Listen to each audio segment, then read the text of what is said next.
But possibly the card of the year is this weekend, UFC 308, Topuria versus Holloway.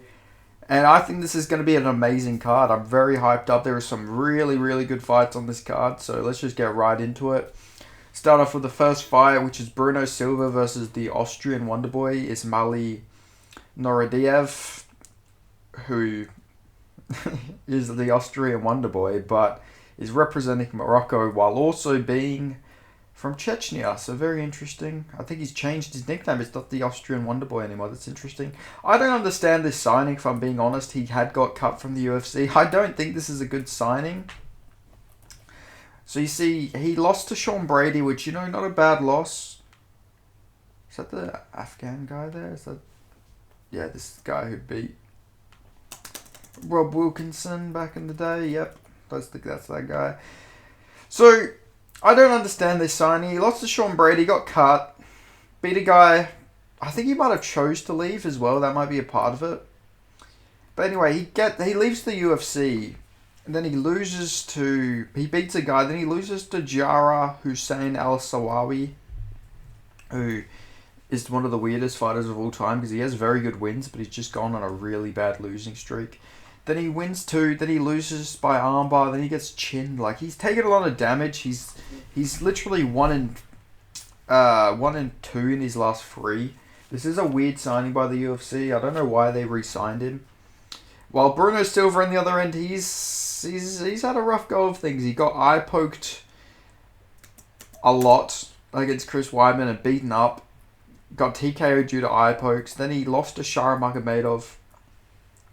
Got dropped and then subbed by Brendan Allen. But I think Bruno Silva's going to win this fight. I think he's better than Ismail Norodiev, and a lot of people seem to think so. Norodiev, I know he's got the Ev at the end of his name, but his nickname was the Austrian Wonderboy. He is a striker. I think Bruno Silva will win this fight. He always seems to do better against the strikers. This is upper weight class for Ismail as well. He is typically a welterweight. Maybe he's moved up for his most recent fights. But, okay, yeah, his last fight was at middleweight. Then he lost at welterweight. Lost at catchweight. Both were 175. So he's been spending a lot of his fights have all been 175. I guess welterweight's just a bit too hard to make. I'm going to go Bruno Silva. Getting this one done over Ismail Norodiev. Then we have Ibu Aslan versus Rafael Cerqueira. From what I've heard, it's hard, and I've looked. It's a bit hard to find a lot of tape on Rafael. Maybe I just didn't look hard enough. But I think Aslan's going to get this one done. He's a very good fighter. He's powerful. He's a strong guy. I think he's going to get this one done for the Turks.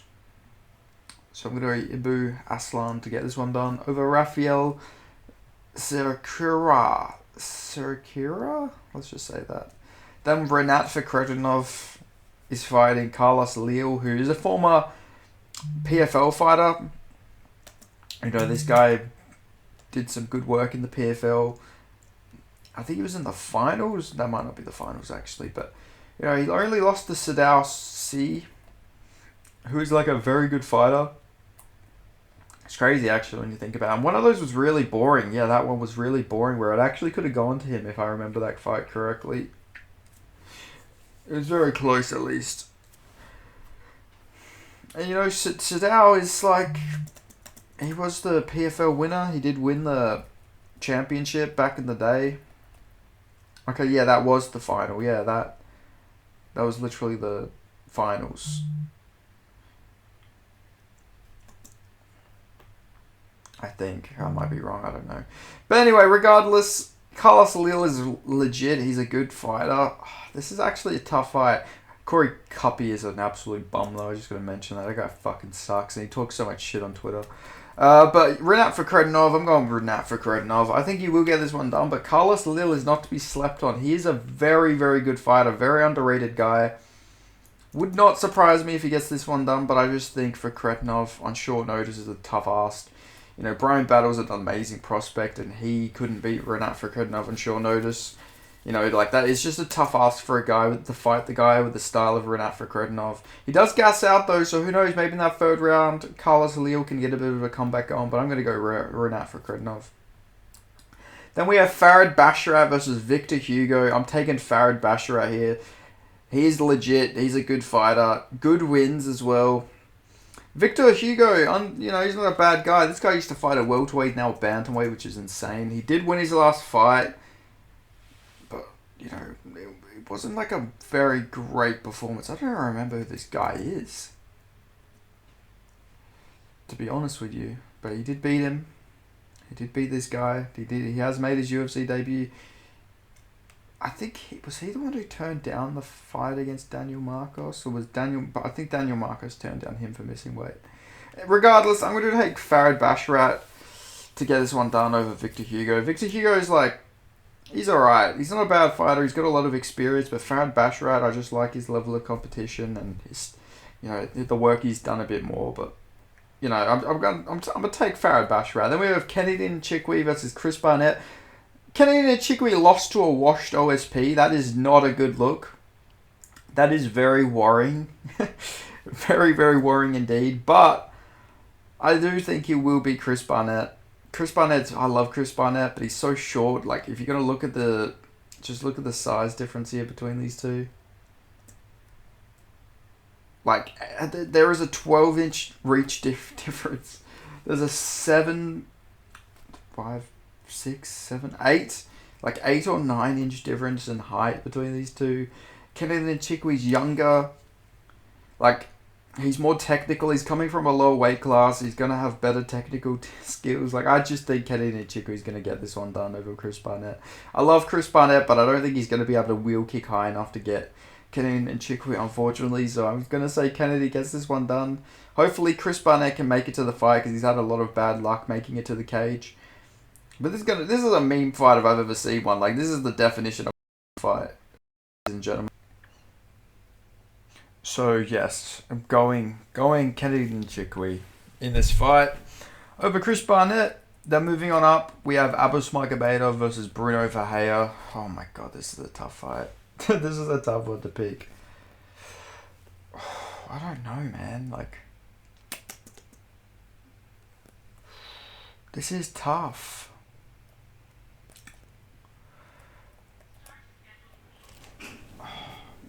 Lord.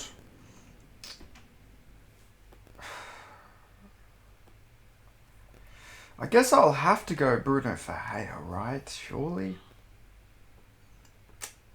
Oh, but he didn't look good. But he beat RoboCop. He somehow beat Gregory Rodriguez. Like, this is the sport we watch. I'm going to go Bruno Ferreira. His gas tank just seems a bit better than Abus. Abus went very wrestling heavy his last fight.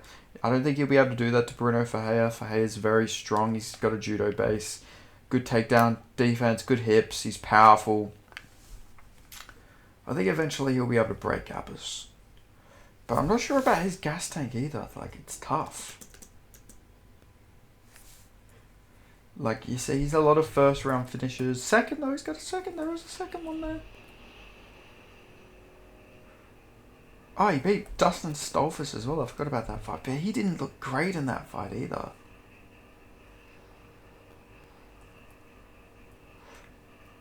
I'm going to just trust my gut here, and I'm gonna go Bruno Ferreira.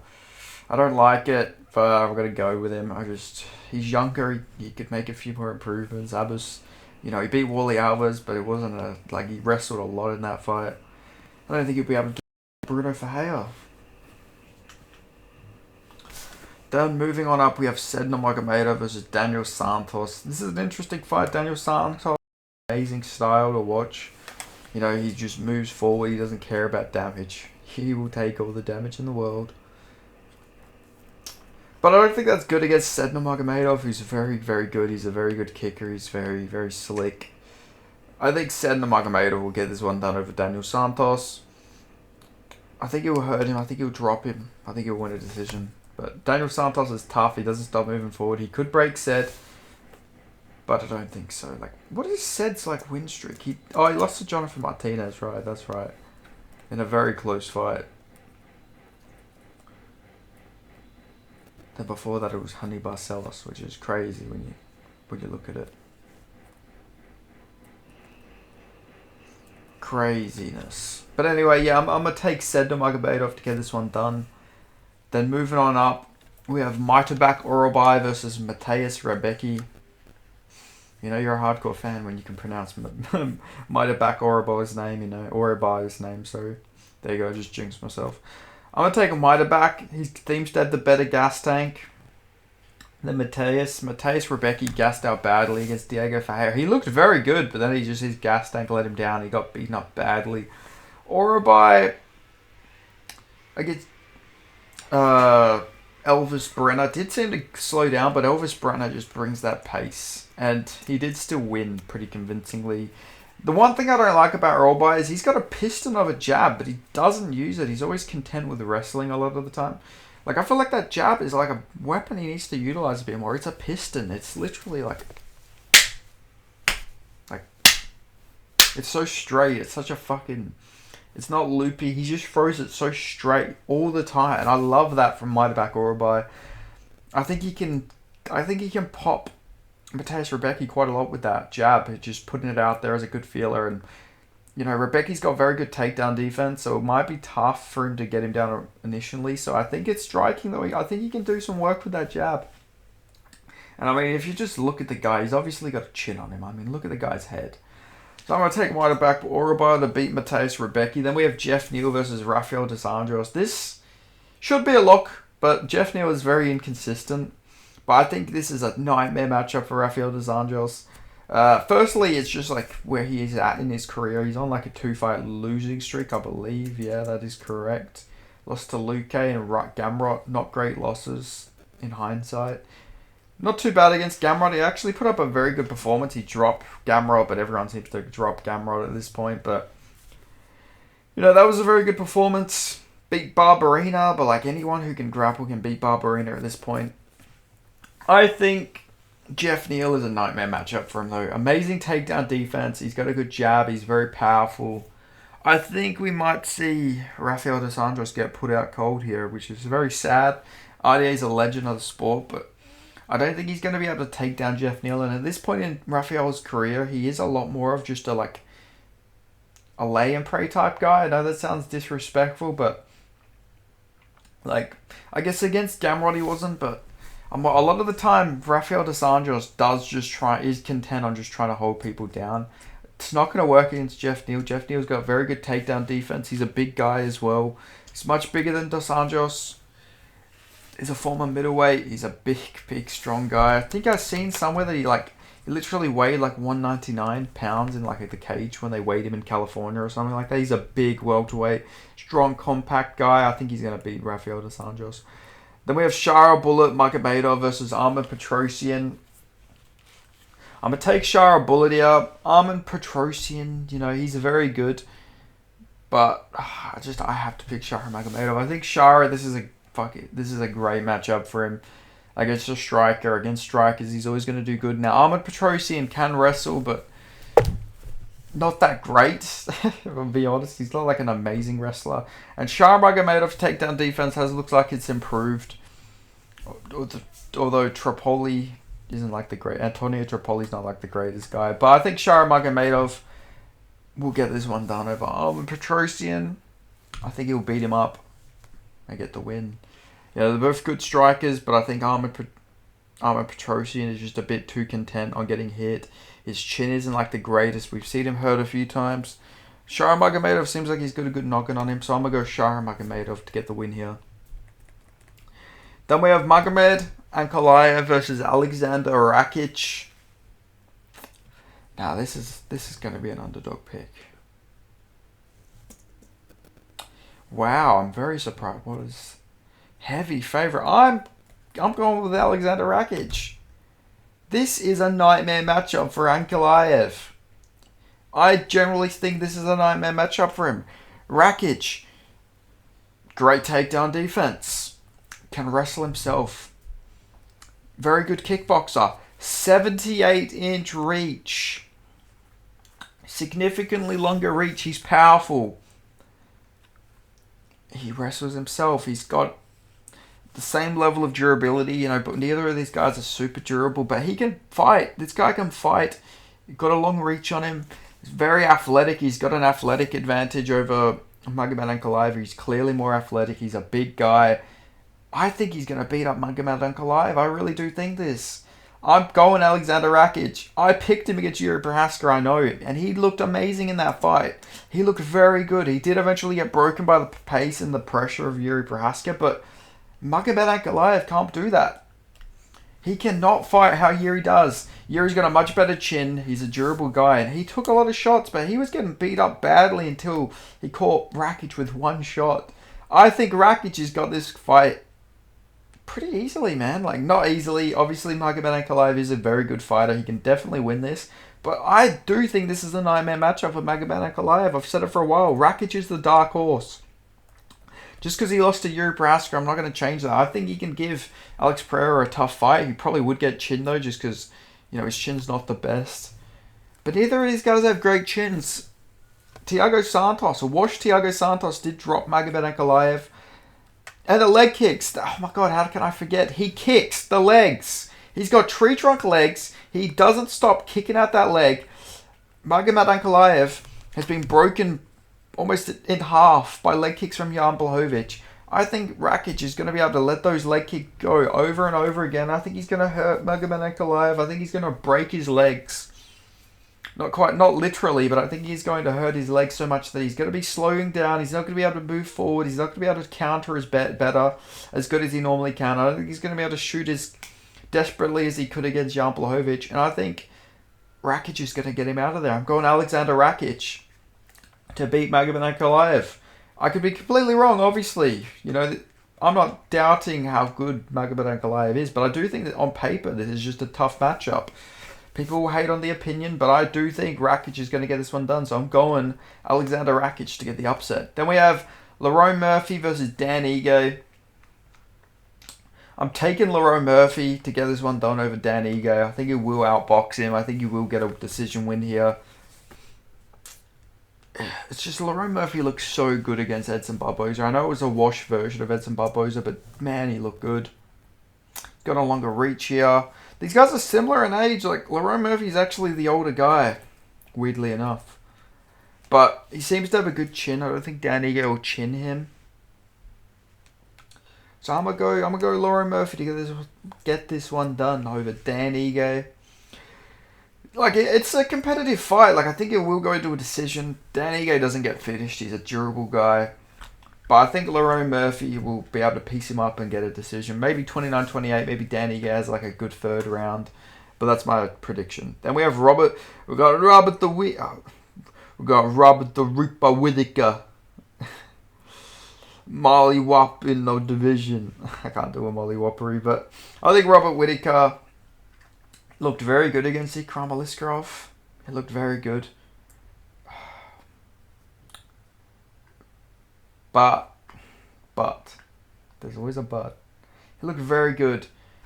But we didn't really see Ikram land much or, get any takedown attempts. He fought very scared.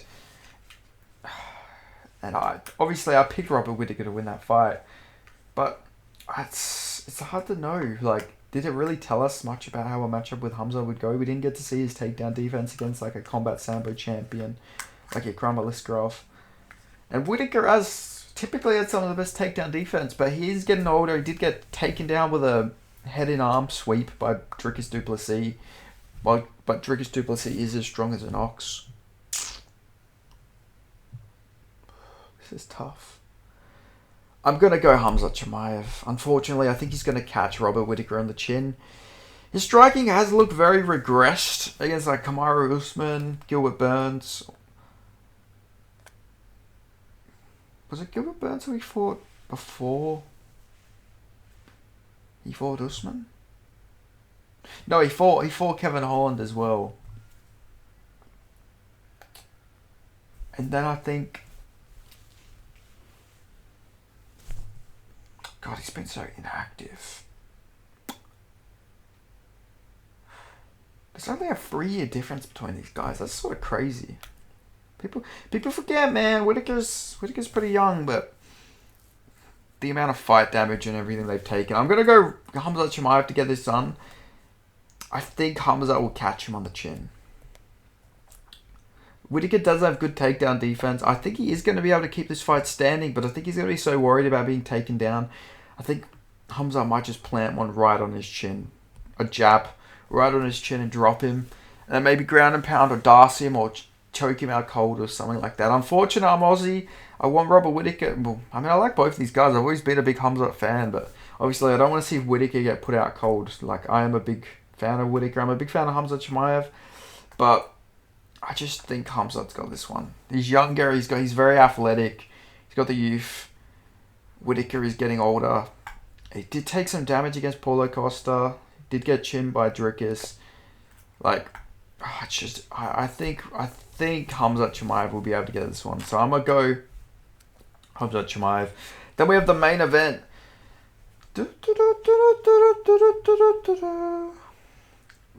El Matador Topuria versus Max Blessed Holloway.